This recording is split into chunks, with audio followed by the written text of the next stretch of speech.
किसानों की खाद, बीज और अन्य समस्याओं पर बोलने का मुझे अवसर दिया है, इसके लिए मैं बारंबार आपका बहुत बहुत धन्यवाद करता हूं। माननीय, जिस क्षेत्र से हम लोग आते हैं, अधिष्ठाता महोदय आप भी उसी क्षेत्र से हैं। हमारे यहाँ गन्ने की फसल प्रमुखता से है और पूरी पट्टी हमारी लेकर गाजियाबाद का एरिया, हापुड़ का एरिया, मेरठ, शामली, बागपत, मुजफ्फरनगर, सहारनपुर, बिजनौर, अमरोहा, ये पूरी पट्टी गन्ने की है। और गन्ने की खेती में ये परेशानी, दिक्कत लास्ट में आती है। लगभग 95% गन्ने के किसान ऐसे हैं जिनकी गन्ने की छिलाई जब हो जाती है उसके बाद गेहूं की बुआई होती है और इस समय भयंकर रूप से खाद की, यूरिया और डीएपी की जरूरत पड़ती है। लेकिन मान्यवर, इस समय पूरे प्रदेश में पिछले 1 साल से खाद के ऊपर भयंकर हाहाकार मचा हुआ है। कई जगह से तो ऐसे भी खबरें आई कि लोग लाइनों में खड़े खड़े 24 घंटे 36 घंटे बीत गए, टोकन दिए गए, लाठीचार्ज हुई और अलग अलग क्षेत्रों में उत्तर प्रदेश के भयंकर तरीके से डीएपी और यूरिया की कमी है। लेकिन सरकार हमेशा इसको डिनाय करती है। मेन इसमें इश्यू ये है, जो इसमें सबसे जरूरत की चीज है, किस कारण से कमी हो रही है। एक तो विदेश से जो हमारे यहां पर आयात होता है वो चाइना से होता है सबसे ज्यादा। किसी ना किसी कारण से, किसी ना किसी वजह से वो चीज नहीं पहुंच पा रही। लेकिन बड़ा कारण यह भी है कि सरकार नैनो यूरिया और नैनो डीएपी का इस्तेमाल करने के लिए बोल रही है, जिसका मान्यवर किसानों के यहां पर रिजल्ट 0 है। लेकिन सरकार जबरदस्ती अपनी मर्जी थोपकर इफको के या किसी अन्य लोगों के कहने के बाद में वहां के जो आपकी दुकानें हैं, सोसाइटियां हैं, उनमें जबरदस्ती नैनो भेज दी है। सर, किसान उसको खरीदना नहीं चाहता, उसका मान्यवर रिजल्ट नहीं है, जिस कारण से बड़ी भयंकर दिक्कत और परेशानी का सामना हम लोगों को वहां पर करना पड़ रहा है। क्योंकि हम गन्ने की खेती करते हैं, साल में एक बार पेमेंट होता है।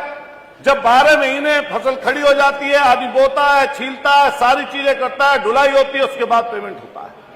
इस कारण से बीच बीच में जैसे जरूरत पड़ती है उसमें भयंकर दिक्कत का सामना करना पड़ता है।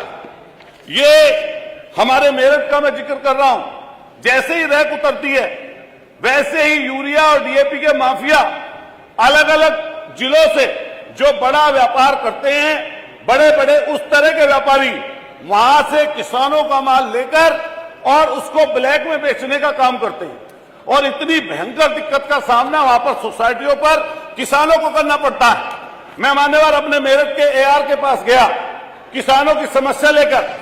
जब सदन चल नहीं रहा था, पिछले 2 महीने पहली बातें हैं, मैं जैसे ही एआर के ऑफिस में पहुंचा, एआर को कोटा भी नहीं पता था कि कितना कोटा उनका फिक्स है, किस सोसाइटी पर कितना खाद जाना है, किसी सोसाइटी पर ज्यादा खाद, किसी सोसाइटी पर कम खाद। कई लोग सिफारिश करते हैं, कहते हैं, बताते हैं, तब जाकर इस चीज की पूर्ति होती है। लेकिन इसके लिए लंबी लंबी लाइनें लगानी पड़ रही हैं।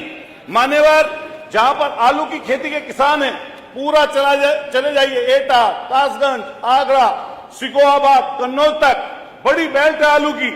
अभी आलू का आखिर चल रहा है बोने का, आलू ज्यादातर बूझ चुका है, लेकिन उसमें जो इस्तेमाल हुआ उसके लिए भयंकर त्रासदी का सामना करना पड़ा।